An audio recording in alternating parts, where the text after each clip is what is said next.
ಎಲ್ಲರೂ ಹೇಗಿದ್ದೀರಾ? ಇವಾಗ ಏನಂದರೆ ಅವರೆಕಾಳು ಸೀಸನ್ ಅಲ್ವಾ, ಸೊ ನಾನು ಅವರೆಕಾಳನ್ನ ಯೂಸ್ ಮಾಡಿಕೊಂಡು ಯಾವ್ಯಾವ ಥರ ಡಿಫ್ರೆಂಟ್ ಐಟಮ್ಸ್ನ ಮಾಡ್ಬೋದು, ನಮ್ಮನೇಲಿ ಯಾವ್ಯಾವ ಸ್ಪೆಷಲ್ ಐಟಮ್ಸ್ನ ಮಾಡ್ತೀವಿ, ಏನೇನು ರೆಸಿಪೀಸ್ ಇದೆ ಅವರೆಕಾಳಲ್ಲಿ ಅನ್ನೋದನ್ನು ತೋರಿಸೋಣ ಅಂತ ಅಂದ್ಕೊಂಡಿದ್ದೀನಿ. ಅದರದ್ದೇ ಒಂದು ಸೀರೀಸ್ ಥರ ಮಾಡೋಣ ಅಂತ. ಸೊ ಇವಾಗ ನಾನು ಸ್ಟಾರ್ಟ್ ಮಾಡ್ತಿರೋದು ಅವರೆಕಾಳಲ್ಲಿ ಸ್ನ್ಯಾಕ್ಸ್. ಅದನ್ನು ಫಸ್ಟಾಗಿ ತೋರಿಸ್ತಾ ಇದ್ದೀನಿ. ನಿಮ್ಗೆ ಯಾವುದಾದ್ರೂ ರೆಸಿಪೀಸ್ ಗೊತ್ತಿದ್ರೆ ಪ್ಲೀಸ್ ಕಮೆಂಟ್ ಮಾಡಿ. ಅದು ನನಗೆ ಗೊತ್ತಿದ್ರೆ ನನಗೆ ಅದು ಹೇಗೆ ಮಾಡೋದು ಅಂತ ಖಂಡಿತವಾಗ್ಲೂ ಟ್ರೈ ಮಾಡ್ತೀನಿ. ಯಾರ್ಯಾರು ನನ್ನ ಚಾನಲ್ನ ನೋಡ್ತಿದ್ದೀರಾ ಪ್ಲೀಸ್ ಸಬ್ಸ್ಕ್ರೈಬ್ ಮಾಡಿ. ನಿಮ್ಮನ್ನು ಕಂಟಿನ್ಯೂಸ್ ಆಗಿ ವೀಡಿಯೋಸ್ನ ಖಂಡಿತವಾಗ್ಲೂ ಮಾಡ್ತೀನಿ. ಅಷ್ಟೇ, ಏನೇನು ಐಟಮ್ಸ್ ಯೂಸ್ ಮಾಡ್ತೀನಿ ಅಂತ ಒಂದು 1/4 kg ಅಷ್ಟು ಅವರೆಕಾಳನ್ನ ಇಚ್ಚಿಟ್ಟಿಕೊಂಡಿರೋದು, ಇಚ್ಚಿದ ಅವರೆಕಾಳು ಅಂತ. ನೆಕ್ಸ್ಟು 1 ಬೌಲಷ್ಟು ಕರಿಬೇವು, ಅರ್ಧ ಬೌಲಷ್ಟು ಗೋಡಂಬಿ, ಒಂದು ಫುಲ್ಲು ಗಡ್ಡೆ ಬೆಳ್ಳುಳ್ಳಿ ಜಜ್ಜಿಟ್ಕೊಂಡಿರೋದು, 1 ಬೌಲ್ ಕಡಲೆ, 1 ಬೌಲು ಕೊಬ್ಬರಿ, 1 ಬೌಲು ಶೇಂಗಾ ಮತ್ತು 1 ಬೌಲು ಅವಲಕ್ಕಿ ತೊಗೊಂಡಿದ್ದೀನಿ.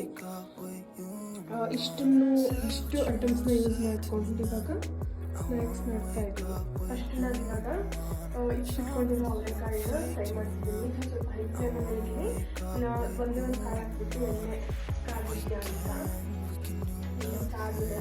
ಸ್ವಲ್ಪ ಗ್ಯಾಸ್ ಹಾಕೋಣ. ಇದಿಷ್ಟು ತೊಗೊಂಡಿದ್ದೀನಿ, ಸ್ವಲ್ಪ ಇದೆ, ಸೊ ಅಷ್ಟನ್ನು ಹಾಕೊಂಡು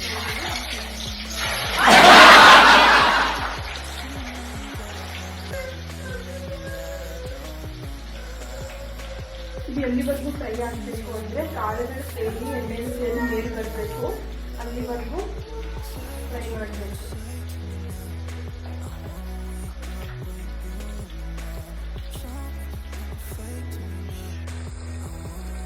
ನೋಡ್ತಾ ಇದ್ದೀರಲ್ಲ, ಅವರೆಕಾಳುಗಳು ಈ ಥರ ತೇಲಿ ಮೇಲೆ ಬರಬೇಕು, ಅಲ್ಲಿವರೆಗೂ ಫ್ರೈ ಮಾಡಬೇಕು.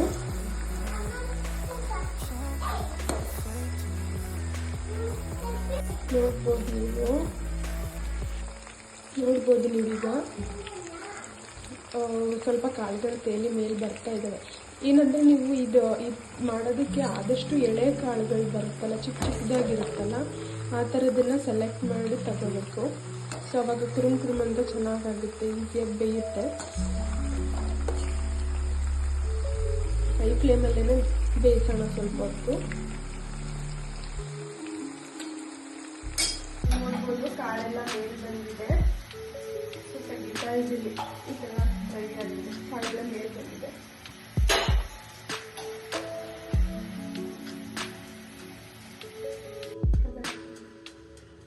ಇವಾಗ ಕರಿಬೇವನ್ನ ಹಾಕ್ತಾ ಇದ್ದೀನಿ ಎಣ್ಣೆಗೆ.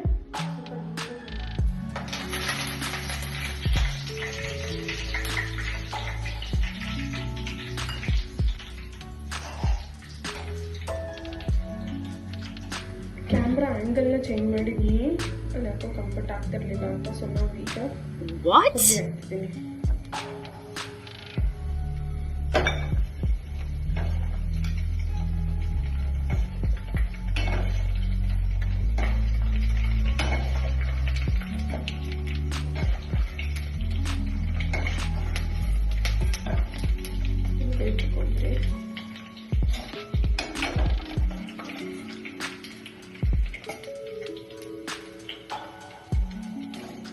ಬೇಗ ಸಿಗೋಗುತ್ತೆ.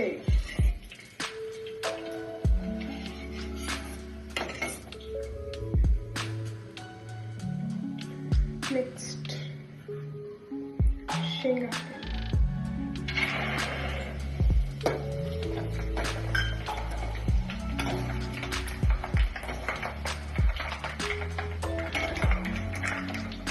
ಶೇಂಗಾ ಚೆನ್ನಾಗಿ ಫ್ರೈ ಆಗಬೇಕಲ್ವ, ಸೊ ಲೋ ಫ್ಲೇಮಲ್ಲಿ ಇಟ್ಬಿಟ್ಟು ನಿಧಾನವಾಗಿ ಫ್ರೈ ಮಾಡೋದು. ಶೇಂಗಾ ಸಿಡಿಯೋ ಚಾನ್ಸ್ ಇರುತ್ತೆ, ಒಂದ್ಸಲ ಸಿಡಿಯುತ್ತೆ.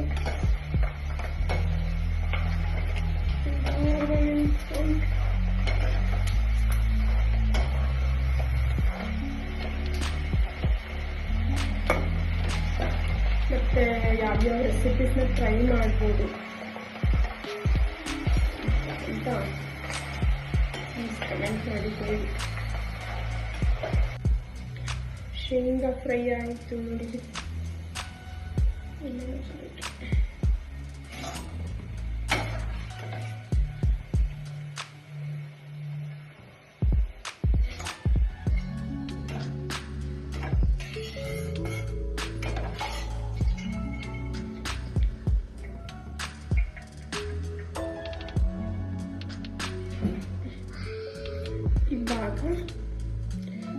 ಹೆಚ್ಚಿಟ್ಕೊಂಡಿರೋ ಬೆಳ್ಳುಳ್ಳಿ ಹಾಕ್ತಾ ಇದ್ದೀನಿ.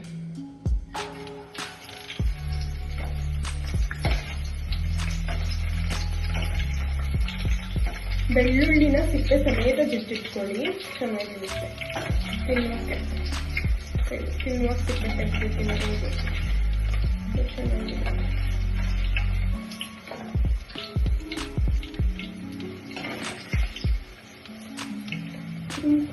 ಅಂತ ಯಾರಿಗೆ ಕರ್ದಿರೋ ಈರುಳ್ಳಿ, ಬೆಂದಿರೋ ಈರುಳ್ಳಿ ಇಷ್ಟ ಕಮೆಂಟ್ ಮಾಡ್ತೀವಿ. ನನಗೆ ಇಷ್ಟ.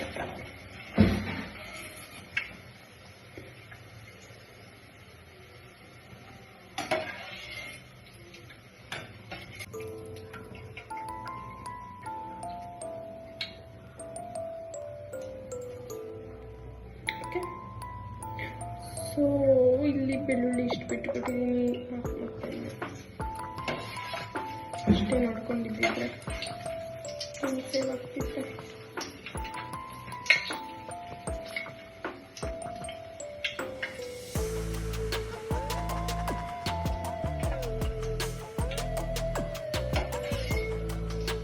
ನೆಕ್ಸ್ಟು ಕಡಲೆ ಹಾಕ್ತಿದ್ದೀನಿ.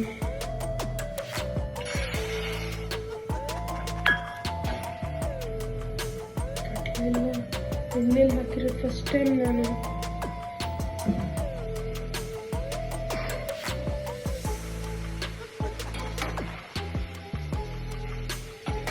ಅನಿಸುತ್ತೆ ಕಡಲೆ ಆಲ್ರೆಡಿ ಕುರುಮ್ ಇರುತ್ತಲ್ವ, ಜಾಸ್ತಿ ಫ್ರೈ ಮಾಡೋದು ಬೇಡ ಅಂತ ಸ್ವಲ್ಪ ಕಲರ್ ಚೇಂಜ್. ಲೋ ಫ್ಲೇಮಲ್ಲೇ ಇಟ್ಕೊಂಡಿದ್ದೀನಿ.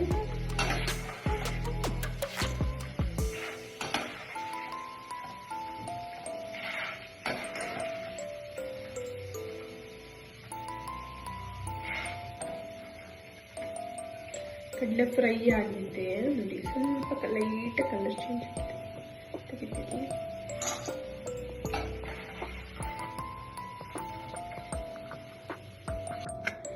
ನೆಕ್ಸ್ಟ್ ಸ್ವಲ್ಪ ಒಂದು ಅರ್ಧ ಕಪ್ ಗೋಡಂಬಿ. ಇದನ್ನ ಆಪ್ಷನಲ್, ಹಾಕಿದ್ರೆ ನಡೆಯುತ್ತೆ ಇಲ್ಲ ಅಂತ ನಡೆಯುತ್ತೆ, ಬಟ್ ನಾನು ಚೆನ್ನಾಗಿರುತ್ತೆ ಅಂತ ಅಂದ್ಬಿಟ್ಟು ಹಾಕ್ತಿದೆ ಅಂತ ಅರ್ಧ ಕಪ್ ಅಷ್ಟೇ. ಇದೆಲ್ಲ ಯಾವಾಗಲೂ ಎಣ್ಣೆ ಸಿಡಿದ್ರೆ ಅಂತ ಭಯ.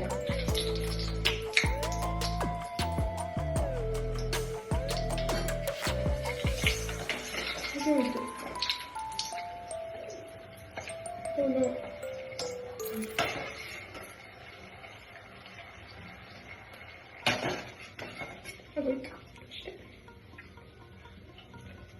2 ಸೆಕೆಂಡ್ಸ್ ಅಷ್ಟೇ, ಆದರೂ ಸ್ವಲ್ಪ ಕಲರ್ ಇದಾಯಿತು, ಚೇಂಜ್ ಆಯಿತು. ಸೊ ನೆಕ್ಸ್ಟ್ ಅವಲಕ್ಕಿ. ಸೊ ಈಗ ಅವಲಕ್ಕಿ ಹಾಕ್ತಿದ್ದೀನಿ, ಲಾಸ್ಟ್ ಐಟಮ್. ಅಷ್ಟೇ ಆಯಿತು, ತೆಗಿಯೋದು ಪಟ ತೆಗಿಯೋದು, ಹಾಕಿ ತೆಗಿಯೋದು ಅಷ್ಟೇ.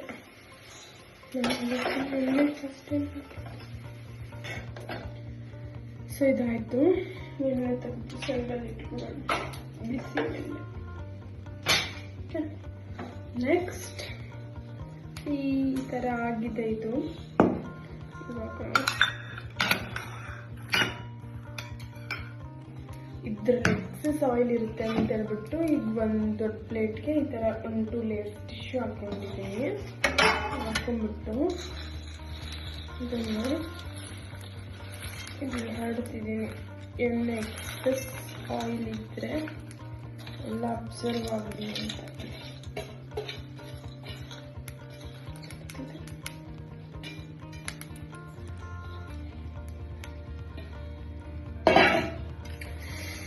ನೋಡಿ ಇಷ್ಟು ಕಲರ್ಫುಲ್ ಕಾಣಿಸ್ತಿದೆ.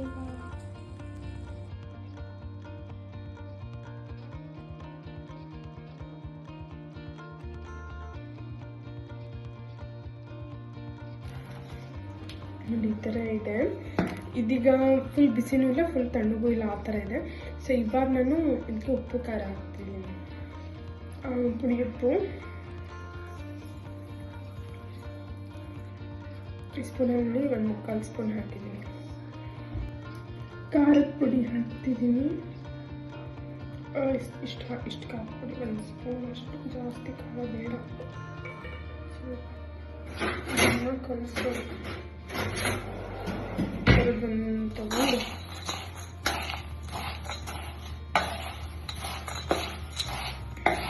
ಇದು ಫುಲ್ ತಣ್ಣಗಾಗಬೇಕು, ಆಮೇಲೆ ಚೆನ್ನಾಗಾಗೋದು. ಕೆಲವು ಐಟಮ್ಸು ಇನ್ನೂ ಮೆತ್ತಗೆ ಅನ್ನಿಸ್ತಿರುತ್ತೆ, ಅದು ತಣ್ಣಗಾದ್ಮೇಲೆ ಕುರುಮ್ ಆಗುತ್ತೆ. ಫಾರ್ ಎಕ್ಸಾಂಪಲ್ ಗೋಡಂಬಿ, ಕೊಬ್ಬರಿ ನೋಡಿ, ಅಂದರೆ ಹಾಕಿದ ತಕ್ಷಣ ತೆಗಿಬೇಕಿತ್ತು ನಾನು. ಅದು ಫಸ್ಟ್ ಟೈಮ್ ಎಣ್ಣೆಗೆ ಹಾಕಿದ್ದಲ್ಲ, ಗೊತ್ತಾಗಿಲ್ಲ ಯಾವಾಗ ತೆಗಿಬೇಕಂತ. ಫಸ್ಟ್ ರೌಂಡ್ ತೆಗೆದಾಗ ಚೆನ್ನಾಗಾಯಿತು, ಅದೇ ನೆಕ್ಸ್ಟ್ ರೌಂಡ್ ಈ ಥರ ಇದು ಹೋಗ್ಬಿಟ್ಟಿದೆ.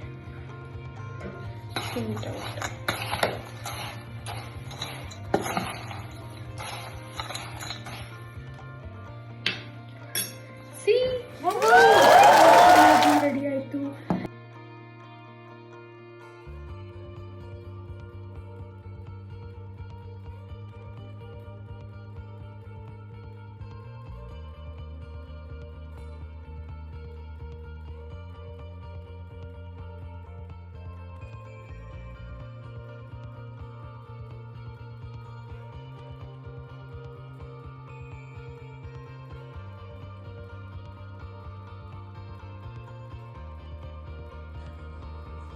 ಹೆಂಗಿದೆ? ಸೂಪರ್, ಚಳಿಗೆಲ್ಲ ಸಕ್ಕತ್ತಾಗಿದೆ. ಹೇಗಿತ್ತು ನಾನು ತೋರಿಸಿದ್ದ ಚಿನ್ಕೂರಲ್ಲಿ? ಹೇಗಿತ್ತು? ತುಂಬ ಚೆನ್ನಾಗಿದೆ ಟೇಸ್ಟ್. ತಿನ್ನೋದಕ್ಕೆ ನಿಮ್ಮಲ್ಲಿ ನೀವು ಟ್ರೈ ಮಾಡಿ. ಇವನ್ನೆಲ್ಲ ದೇಸಿ ಚಾಟ್ಸ್ ಅಂತ ಹೇಳ್ಬೋದು, ಅಂದರೆ ಗೊತ್ತಿಲ್ಲ, ನಾನು ಹೇಳಿದ್ದು. ವಿಡಿಯೋ ಇಷ್ಟ ಆಗಿದ್ರೆ ಪ್ಲೀಸ್ ಸಬ್ಸ್ಕ್ರೈಬ್ ಮಾಡಿ, ಲೈಕ್ ಮಾಡಿ, ಶೇರ್ ಮಾಡಿ. ನೀವು ಹೆಚ್ಚಿನ ವಿಡಿಯೋಗಳಿಗಾಗಿ ಮೋನಿಕಾ ಯೂಟ್ಯೂಬ್ ಚಾನೆಲ್ನ ಫಾಲೋ ಮಾಡಿ. Thank you so much.